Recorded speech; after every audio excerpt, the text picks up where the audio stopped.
So today I'm going to show you a use case for the Texada tool. We'll be trying to validate some properties about the dining philosophers problem, which is a classic concurrency problem. A version of the problem goes like this. Some number of philosophers sit around a table and represent threads of execution.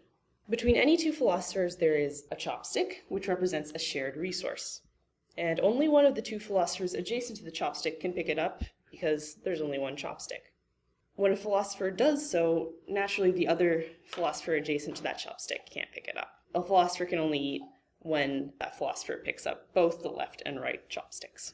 In our dining simulator, the philosophers sleep for a random amount of time, then become hungry, and attempt to grab both chopsticks to eat. If either chopstick is unavailable, then they sleep until the chopstick becomes available. So our implementation looks a bit like this. And we have it printing out the state of all 5 philosophers in our implementation every time someone tries to pick up or put down a chopstick. So you see that the philosophers have the 3 states. And the other thing is that these 5 philosopher states are happening concurrently. The little 2 dots represent a different time point. Looking at this log, we can express some of the important correctness conditions for this problem in LTL. One thing we want is that no 2 adjacent philosophers are ever eating. So basically, if one philosopher is eating, then neither of the 2 adjacent philosophers should be eating. For example, always, if philosopher 1 is eating, then philosopher 2 isn't eating.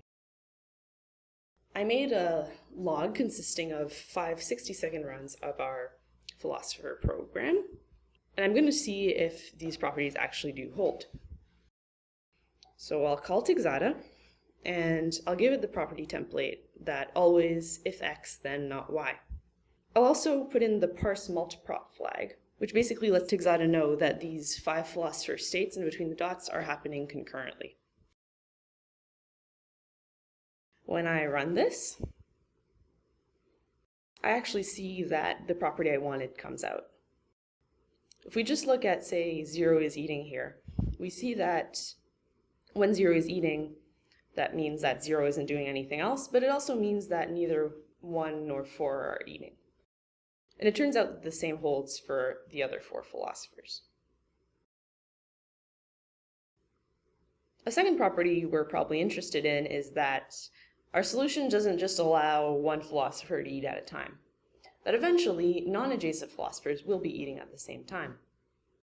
That information is kind of implicitly provided for the always x implies not y, because if 0 is eating doesn't imply that not 3 and not 2 are eating, then we know that at some point there was a trace where 0 is eating and 2 is eating.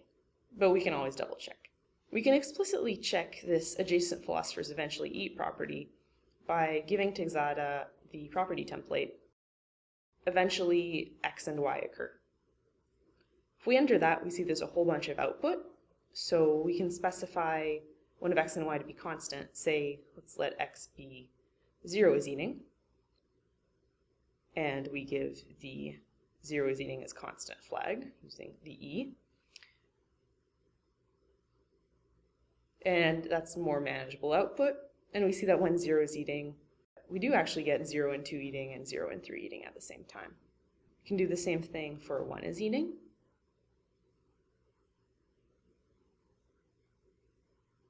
And we see that 1 and 3 and 1 and 4 managed to eat at the same time. And we just have to check that 2 and 4 can eat at the same time now. And we see that property right here. The dining philosophers implementation and this log I'm using are in fact in the Texada repository, so you can try them as well.